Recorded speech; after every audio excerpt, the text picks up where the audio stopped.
और सबसे पहले शायर के लिए आवाज़ देना चाहता हूँ जनाब रफीक नागौरी साहब को, जिन्होंने बहुत कम वक्त में अपनी पहचान बनाई है और मैं उनकी तरक्की के लिए दुआ करते हुए उन्हें आवाज़ देता हूँ। तशरीफ लाएं रफीक नागौरी साहब और अपने कलाम से। मैं सबसे पहले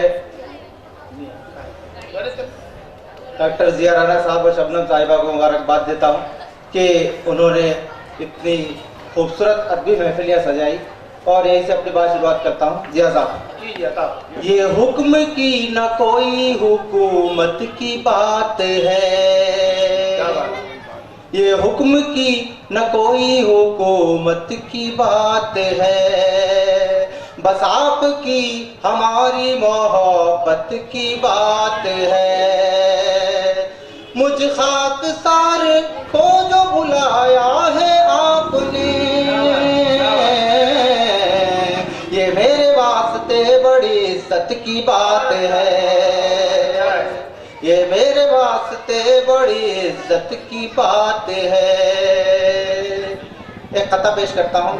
हिंदुस्तान में मुसलमानों कुर्बानी वगैरह फूलों की तरह हैं, कभी खुशबू की तरह हैं, फूलों की तरह हैं, कभी खुशबू की तरह हैं।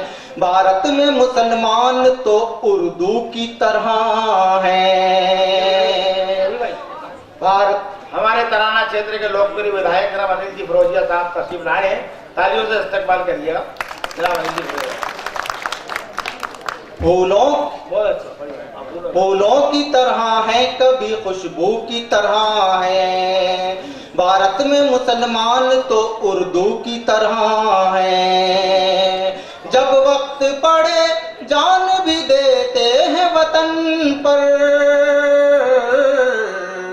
हम लोग तो अशफाक की टीपू की तरह हैं, हम लोग तो अशफाक की टीपू की तरह हैं। और दोस्तों मैं इसको अपनी जात से जोड़ता हूँ। देखिए, माजूर हूँ रफीक इसी गम से चूर हूँ,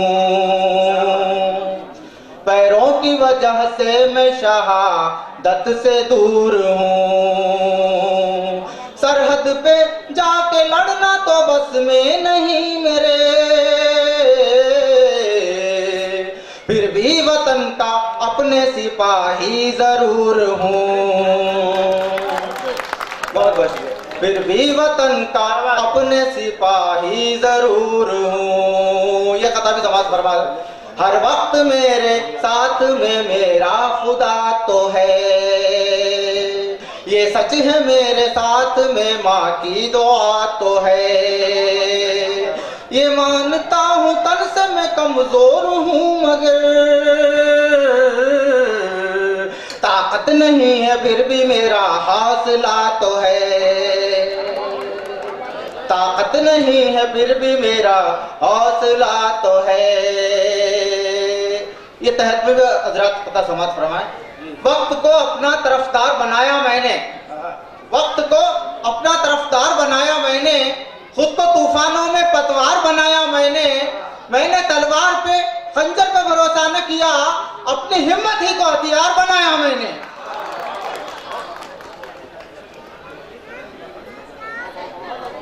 ये कथा भी समाज फरमाए दोस्तों हजरत, ये कथा भी समाज फरमाए दोस्तों।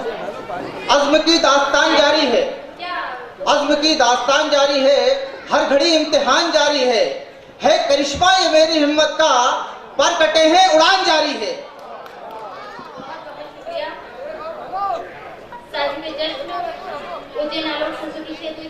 सांसद प्रोफेसर चिंतामणि मालवीय जी आज की इस खूबसूरत महफिल में